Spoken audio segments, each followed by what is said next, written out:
tahta empat ruh, batu kecubung wulung dan pertarungan cahaya dalam diri manusia.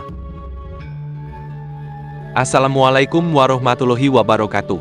Salam sejahtera, Om Swastiastu, Rahayu, Rahayu. Di balik kilau pekat batu kecubung wulung, bersemayam empat ruh, empat jalan, empat takdir. Tiga di antaranya mendesak dari sisi gelap, satu bersinar dari langit batin yang suci. Mereka tidak bertempur di luar, tapi dalam dada manusia yang menggenggamnya. Dalam sunyi malam yang menggigil oleh rahasia, tersembunyi kilau kelam dalam cahaya ungu tua. Dialah kecubung wulung, bukan sekadar batu, tapi istana gaib, tempat bersemayamnya makhluk halus yang bertuah dan bertuah. Bagi para khodam pilihan, inilah surga. Bukan karena harganya, tapi karena frekuensi jiwanya. Tak semua batu disinggahi, tak semua rumah dihuni, tapi kecubung wulung adalah gerbang menuju dimensi sakral yang tinggi. Mengapa kecubung wulung disebut rumah mewah para khodam? Pertama, frekuensi energi tinggi. Kecubung wulung memancarkan aura spiritual yang sangat kuat. Getarannya lembut tapi dalam, seolah memanggil makhluk dari alam metafisik untuk singgah. Khodam suka pada ruang yang tenang namun memiliki kekuatan alami, dan batu ini menyediakannya. Kedua, warna dan kedalaman misteri. Warna ungu kehitaman dari kecubung wulung bukan hanya simbol kemewahan, tapi juga kedalaman spiritual. Ini menarik khodam dari golongan penjaga, pelindung, hingga penuntun spiritual yang suka pada suasana tenang dan sakral. Ketiga, khodam yang sering bersemayam. Khodam makan hitam, penjaga, pemberani, cocok untuk pemimpin. Khodam perempuan berjubah ungu, biasanya muncul dalam mimpi atau meditasi, membawa pesan kebijaksanaan dan perlindungan. Khodam leluhur, terutama yang berasal dari garis darah leluhur Jawa atau Sumatera. Mereka nyaman dalam frekuensi batu ini karena resonansi spiritual yang cocok. Tapi bagi mereka yang belum menguasai khodam berenergi negatif, yang justru akan menguasai diri kalian. Keempat, daya tarik untuk ritual dan meditasi. Banyak praktisi spiritual menggunakan batu ini sebagai anchor dalam meditasi mendalam atau pemanggilan khodam, karena mampu membuka portal kecil menuju dimensi lain yang lebih bersih dan sakral. Urip iku kudu nduweni papan kang nyawiji antarane jagat cilik lan jagat gede. Hidup itu harus punya tempat bersatu antara dunia kecil dan dunia besar, dan bagi para khodam, kecubung wulung adalah tempat tersebut. Jangan sembarangan menyimpan atau memakai kecubung wulung, karena jika jiwa belum siap, khodam yang menetap bisa marah atau pergi.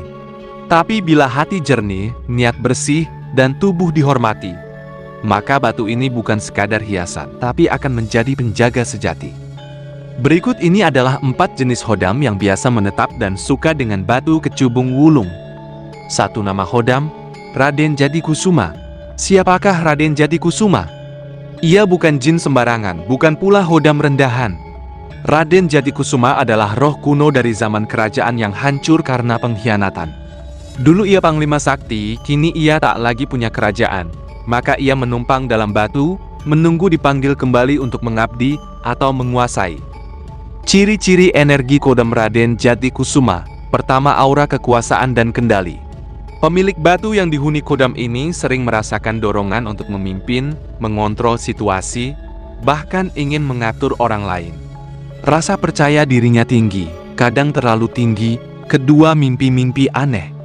Dalam tidur, kadang muncul sosok pria berjubah hitam keunguan, membawa tombak dan memanggil si pemilik batu sebagai patihku atau panglima baruku. Ketiga, sifat ambisius.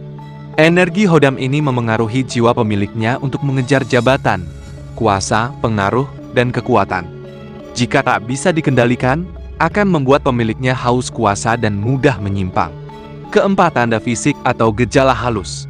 Batu terasa hangat saat digenggam lama. Kadang muncul bau wangi samar seperti dupa atau bunga kenanga.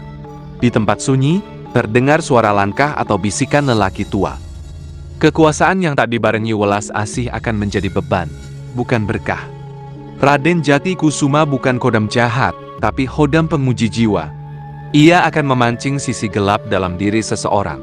Apakah sanggup mengendalikannya atau justru dikuasai olehnya? Banyak spiritualis meyakini bahwa khodam ini baru akan jinak dan memberi berkah jika pemilik batu menjaga diri dari kesombongan, rutin tirakat atau puasa mutih, rajin menyebut nama Tuhan dalam setiap niat. Batu kecubung wulung bukan sekadar benda, tapi istana sunyi dari jiwa-jiwa lama yang mencari tuannya. Jika engkau lemah, maka engkau akan dikuasai. Tapi jika engkau kuat, maka Hodam akan menjadi pedangmu yang tajam dan setia. 2 nama Hodam, Ki Jagatmala. Siapa Ki Jagatmala? Konon, ia adalah roh lelaki tampan dari zaman Majapahit yang mati dalam penyesalan karena cinta yang tak sampai. Sejak saat itu, arwahnya gentayangan tak menyakiti, tapi menggoda. Ia masuk ke dimensi batu, terutama yang gelap dan berenergi ungu kehitaman seperti kecubung wulung. Ciri-ciri Hodam penggoda wanita. Pertama, sering muncul dalam mimpi erotis. Wanita yang memiliki atau berdekatan dengan batu kecubung wulung kadang bermimpi bertemu pria tampan, halus, penuh kasih sayang. Namun suasananya mistis dan ada hasrat yang membuncah. Itu tanda godaan batin. Kedua, aura kehadiran yang menggoda. Saat sendiri di kamar atau saat menjelang tidur, terasa seperti ada yang memperhatikan, mengelus rambut, atau membisikkan kata mesra yang tidak jelas. Ketiga, perubahan emosional dan seksual. Wanita yang terpapar energi Ki Jagatmala bisa tiba-tiba merasa sangat ingin diperhatikan, lebih sensitif secara emosional dan sensual, terutama saat bulan purnama atau menjelang malam Jumat. Keempat, pengaruh gaib yang tersamar. Kadang tanpa sadar, wanita menjadi lebih menarik bagi lawan jenis, karena aura sensualnya ditingkatkan oleh Hodam ini. Tapi jika tak dijaga, bisa menyebabkan hubungan asmara rusak karena timbul hawa nafsu yang tidak terkendali. Bahaya tersembunyi. Apa yang memikat tak selalu selamat. Ki Jagatmala bukan makhluk jahat, tapi ia memuji nafsu. Jika tidak kuat batin, maka godaannya akan membuat wanita kehilangan arah, terjerat cinta semu. Bahkan bisa mengalami gangguan tidur, kehilangan energi, atau merasa terus dikekang oleh sosok tak kasat mata. Cara menghindari gangguan Hodam penggoda. Jangan menyimpan batu kecubung wulung di kamar tidur, terutama dekat tempat tidur wanita. Selalu bersuci dan berdoa sebelum tidur. Jika bermimpi yang erotis dan mengganggu, segera mandi dan baca doa pelindung, bisa dari tradisi agama masing-masing. Jangan ajak bicara atau menyapa dalam hati jika merasakan kehadiran tak kasat mata yang menggoda. Kadang yang tampan bukan manusia, kadang yang lembut bukan cinta, tapi bayang-bayang dari dunia gaib yang bermain di batas rasa. Maka jagalah hatimu, jagalah batinmu, karena Hodam seperti Ki Jagatmala bisa datang bukan hanya lewat batu, tapi lewat luka yang tak kau sembuhkan sendiri. Bila Hodam lain hanya menggoda batin atau membisikkan ambisi, maka Hodam yang satu ini haus akan pengakuan. Ia ingin dipuja, dihormati, diagungkan, bukan oleh satu orang, tapi oleh banyak manusia. Ia menginginkan nama dan puja-puji, seolah ia adalah raja tanpa mahkota yang terlupakan. Dan ia dikenal dalam dunia gaib sebagai Eyang Prabu Lodrawiratma. Siapakah Eyang Prabu Lodrawiratma? Dulu ia adalah raja besar dari kerajaan gaib di alam lintas dimensi, dikenal gagah, karismatik, dan sakti mandraguna. Tapi karena kesombongan dan rasa ingin disembah, ia diturunkan dari singgasananya oleh para dewa penjaga tatanan alam. Kini, arwahnya terpecah ke dalam benda-benda bertuah, dan salah satu wadah utamanya adalah batu kecubung wulung. Tanda-tanda energi Hodam ini aktif. Pertama, pemilik batu tiba-tiba gila hormat. Orang yang sebelumnya rendah hati, setelah memegang atau sering memakai batu ini, berubah. Ingin dipuji, haus pengakuan, marah bila tidak dihormati. Kedua, bicara seperti orang agung. Mulutnya sering mengeluarkan kata-kata yang seolah bijak dan tinggi, tapi terasa penuh ego. Ia berbicara seolah raja yang harus ditaati, padahal tak sadar ia sedang dipengaruhi. Ketiga, tertarik mendirikan padepokan atau menjadi guru spiritual. Banyak yang tiba-tiba merasa dipanggil menjadi pemuka, guru, bahkan nabi palsu setelah berinteraksi dengan batu ini. Padahal, itu bukan wangsit ilahi, tapi bisikan dari Lodrawiratma. Keempat, aura dingin dan tegas. Tempat tinggal pemiliknya sering terasa hening tapi berat. Aura kepemimpinannya tinggi, tapi sering membuat orang lain segan karena terintimidasi, bukan karena hormat yang tulus. Bahaya terbesar, menjadi alat untuk memecah bangsa. Khodam ini licik. Ia menanam ambisi lewat kesalehan palsu. Ia membuat seseorang haus pengikut, tapi kosong kasih. Lodra Wiratma bisa menjadikan seseorang pemimpin spiritual yang disembah, tapi tanpa kedalaman cinta dan welas asih. Maka pengaruhnya sering memicu konflik, perpecahan, bahkan kesesatan massal, karena dibungkus dalih karisma. Jangan biarkan Khodam mengambil tahta di hatimu, karena saat egomu dipuja, ruhmulah yang ditawan. Ketika batu tak lagi diam, ketika jiwa menggelegak minta disebut tuan, maka di sanalah Lodra Wiratma mengintai, bukan untuk melindungi, tapi untuk diakui. Karena yang ia cari bukan kebenaran, tapi kekuasaan dari pengakuan manusia. Bagi mereka yang memiliki batu kecubung wulung dan mengalami gangguan dari Khodam seperti Raden Jatikusuma yang haus kekuasaan, Ki Jagatmala yang suka penggoda wanita, dan Eyang Prabu Lodra Wiratma yang haus pengakuan dan pemujaan, akan datang perlindungan khusus bila si pemilik rajin mendekatkan diri kepada Allah lewat zikir, tirakat, dan menjaga hati dari kesombongan. Maka dari alam terang akan muncul satu kekuatan Khodam suci yang dikenal hanya oleh mereka yang batinnya bersih. Nama Khodam penyeimbang, Syekh Nur Kawijayan. Siapakah Syekh Nur Kawijayan? Ia bukan makhluk halus biasa. Ia bukan jin, bukan malaikat, tapi ruh suci yang ditugaskan dari dimensi terang untuk menjadi tameng dan penuntun bagi mereka yang menapaki jalan Tuhan dengan tulus. Syekh Nur Kawijayan disebut dalam wirid para wali sebagai ruh penjaga kalbu.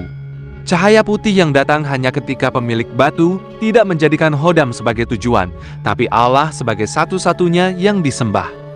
Kekuatan Syekh Nur Kawijayan pertama meredam ego dan ambisi. Energi dari Raden Jatikusuma yang penuh hasrat kuasa akan lumpuh ketika Syekh Nur hadir. Pemilik batu akan merasa lebih ikhlas, rendah hati, dan tidak lagi terikat pada obsesi jabatan atau kekuasaan. Kedua, mendinginkan syahwat dan ilusi cinta semu. Ki Jagatmala, sang penggoda, akan menjauh bila hati si pemilik penuh dizikir. Mimpi-mimpi mesum akan terganti oleh mimpi tenang. Bahkan terkadang bermimpi berada di taman cahaya dan mendengar suara yang membimbing. Ketiga, menghancurkan rasa haus akan pemujaan. Lodra Wiratma, sang raja gaib, sangat takut pada energi suci. Saat pemilik batu membaca ayat-ayat aliat suci, Lodra bisa menghilang atau dihalau oleh Nur Kawijayan hingga tidak lagi menguasai kesadaran. Tanda-tanda kehadiran Syekh Nur Kawijayan. Batu terasa dingin namun menenangkan. Hati terasa ringan, mudah menangis saat zikir. Datang rasa malu pada dosa dan semangat untuk memperbaiki diri. Kadang mencium aroma harum yang tidak berasal dari dunia ini, misalnya bau kasturi atau bunga melati saat dalam sujud yang khusyuk. Cara mengundang energi penyeimbang ini. Pertama, puasa Senin Kamis atau mutih minimal 3 hari. Kedua, zikir, Ya Nur, Ya Kudus, Ya Hadi 313 kali setiap malam. Ketiga, syalat malam tahajud. Dan baca surat Al-Ikhlas 33 kali di hadapan batu tersebut. Keempat, niat yang tulus. Aku hanya ingin dekat denganmu, ya Allah, bukan Khodammu. Sakti tanpa iman adalah bara. Tapi iman tanpa sakti adalah cahaya yang tetap menuntun. Maka jangan takut memiliki batu bertuah, asal tidak melupakan siapa yang seharusnya menjadi tujuan tertinggi, Allah yang Maha Kuasa. Jika kau memelihara harimau tanpa rantai iman, maka kelak harimau itu akan menerkammu dari dalam. Tapi bila hatimu dijaga zikir dan sujud, maka harimau itu akan tunduk dan cahaya akan turun sebagai pelindung. Syekh Nur Kawijayan bukanlah sekadar penjaga, tapi cermin dari nur ilahi yang menyala dalam jiwa yang ikhlas. Perjalanan spiritual dengan batu kecubung wulung atau benda bertuah lainnya mengajarkan kita tentang pentingnya keseimbangan batin. Kekuatan gaib bukanlah tujuan akhir, melainkan alat yang dapat digunakan untuk kebaikan jika diiringi keimanan dan kesucian hati. Selalu utamakan kedekatan dengan Tuhan dalam setiap langkah perjalanan spiritual Anda.